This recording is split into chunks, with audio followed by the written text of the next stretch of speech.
There is growth from the Zulu experience to what happened yesterday. What we saw in Kaya, what we are seeing in Pinga today in the rural areas, people are flocking towards their party. They had been lied to that MDC had been destroyed and MDC had transformed into yellow.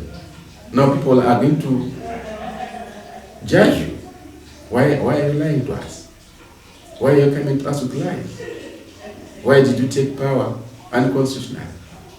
Why did you take power when the man was not even buried in our African context in Ngozi? People will not accept, they will know. They will eventually know that you are not a good leader.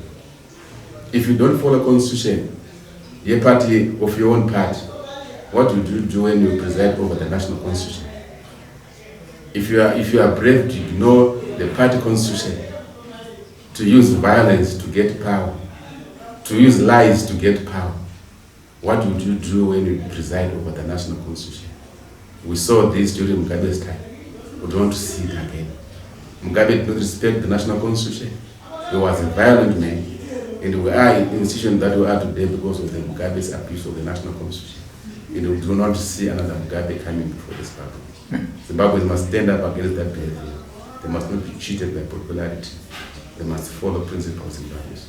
So if you are to meet Nelson Chamisa today in a brother-to-brother environment, relationship, one-on-one, what would you say to Nelson Chamisa?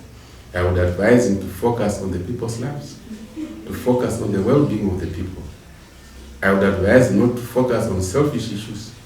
I would advise him to drop my jigs agenda and look at the people's lives. Look at the young people that are not employed.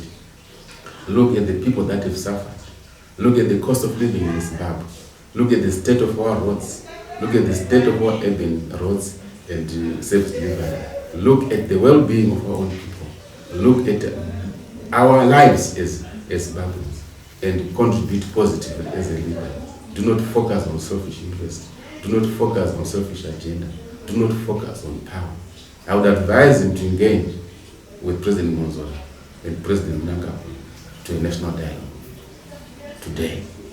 I will, and I'm prepared to meet with him anytime and any hour. I would advise him to put the interests of the people first, not his personal interests, which he's trying to show us at the moment. I would advise him to promote peace. I want him to feel sorry for the loss of the young man who was killed in Kwekwe. I want him to feel sorry for the people that were beaten in Gok. I want him to feel sorry for the people that are victim of violence at the moment, and he must be a lessful leader. And he must be constitutional. He must respect the party constitution. He must respect the people. That would be my advice.